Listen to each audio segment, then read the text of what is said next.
G'day YouTube people, it's Shane here. Today we're going to talk about this rocket stove. I'm calling it the Mini because it is very small. Don't let the small size and simplicity of design fool you into thinking that it doesn't punch above its weight, because it really does. Just want to give you a quick overview of how it works. The fuel goes in there like that, so that's where the fuel goes. And the air goes in underneath there. I can jiggle that stick around from underneath. There's also more air that goes in on the sides, just underneath there. There's about a 7 or 8 mil gap there. That allows a little bit more air go in, and it also allows you just to scrape out any ash that might accumulate. You can also get ash out just by scooping it out like that. The advantage of being able to get the ash out is that you can keep on burning it for a long time without it actually clogging up. So now that we've covered that, I'm just going to set it up for lighting, and I'll be back in just a couple of minutes. Okay, that's it there, ready to light. I've got the fire lighter here. I'm using fire lighters today because they're just the easiest way to do it. There's other things. I've heard of people using cotton balls soaked in Vaseline. Haven't tried that one myself yet. But what I have tried also is a bit of olive oil or any kind of cooking oil with tissue paper or toilet paper. And that works really well, just as well as these things. So I'm just going to light it up. I'll just let that fire lighter actually get fully alight before I push it in there. And it just goes in there like that, and you just wait for the wood to catch on fire. Obviously you start off with nice thin stuff like I am. Today I'm using pine from old untreated Shep pallets and a little bit of hardwood, which I normally use in the fire inside the house. What I normally like to use is this sort of stuff. It's rainforest wood. We live here in Ravenshoe. It's sort of south-west of Cairns, North Queensland. And it's been raining here for, I want to say, about 6 or 7 weeks, almost every day. It's just drizzling at the moment. All this sort of wood that I usually just pick off the ground just before I light it up, it's just all wet, so I'm resorting to this sort of stuff. Hardwood burns the best, but I find even this rainforest wood, it actually burns quite well. This is one of 3 types of rocket stoves that we do. There's this one, the Mini. There's also the Standard. That's a bit bigger, stands about that high. It's got a couple of bells and whistles on it to make controlling the heat a little bit easier. And there's also the Deluxe. It comes with a barbecue plate, a pizza oven, a sight glass, and you can control the temperature on that one quite effectively. But anyway, it's back to this one today. For this one, how you control the heat, it's a bit limited, but basically if you use lots of wood like this, or the thinner the wood you use, even though you've got to push it in more often, it creates a pretty hot sort of a flame. If you want a bit less heat, say you're cooking sausages and eggs or something, or you don't need it as hot as what you might for a steak, something a bit bigger, even a little bit bigger than that maybe, it's still enough to keep the rocket stove burning, but it just slows down the heat.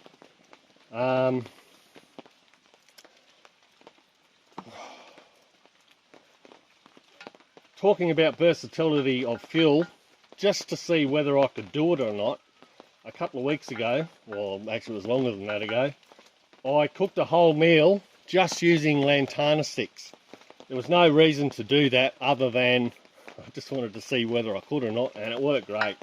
So these things are great. You don't need to go and chop down trees. You can walk through with a pair of secateurs and just chop off branches if you like, or just pick them off the ground like I usually do. Okay, I'm calling that lit. I just waited a couple of minutes. The fire lighter in there is all but gone out, so it's just the wood burning now.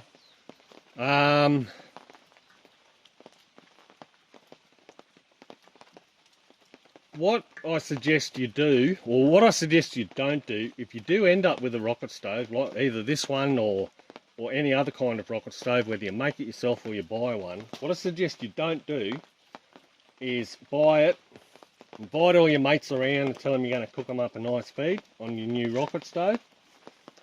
What I suggest you do is take it home and just have a little play with it by yourself first, because they are a little bit different to cooking over a normal stove.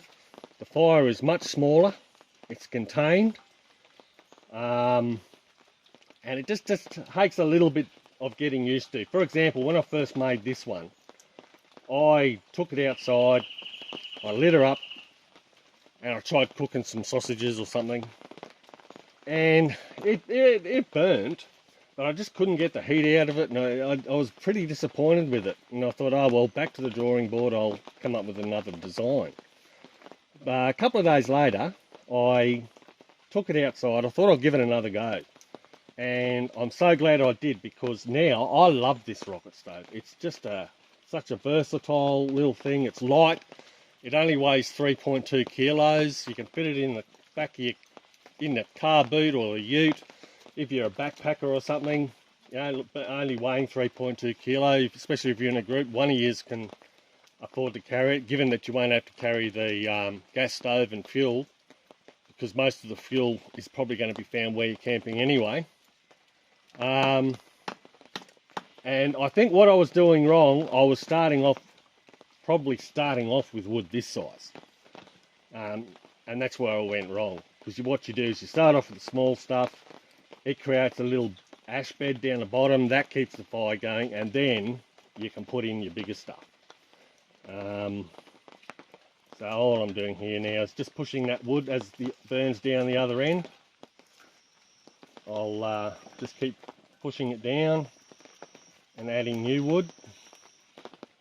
Now I'll just give you a very quick rundown on why rocket stoves are as good as they are. One is they produce little to no smoke. If you look there, there's no smoke coming off that.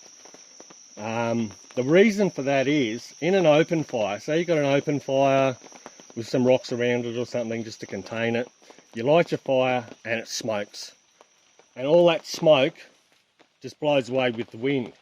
But that smoke, it contains 3 or 4 different volatile gases. I don't want to hazard a guess as to the name of them right now, but they're flammable. Those gases in the smoke are actually flammable. And most of your fuel is just being blown away with the wind. I've been told, I've read in a few different places, that an open fire is only about 15 to 20% efficient. With a rocket stove, even with this small little rocket stove with that very small chimney, it contains that smoke, and it burns. The flames from the wood burning burn the smoke and the volatile gases in it, so you get a much more efficient burn, probably up around a 75–80% efficient, and virtually no smoke. Sometimes you get a bit of smoke as you're just lighting them up, but that never lasts more than a minute or two. And yeah, they're just really efficient. Comparing it to gas, it's a little bit slower than gas, in that you've got to set it up. You've got to let the whole thing get up to temperature before you start cooking it. You've got better heat control with gas, but this is much more fun. It's also cheaper. It's environmentally friendly, because you're actually burning those gases rather than just sending them off into the atmosphere. So that's it. Like, I've got that burning there now. I've still got all this wood to go.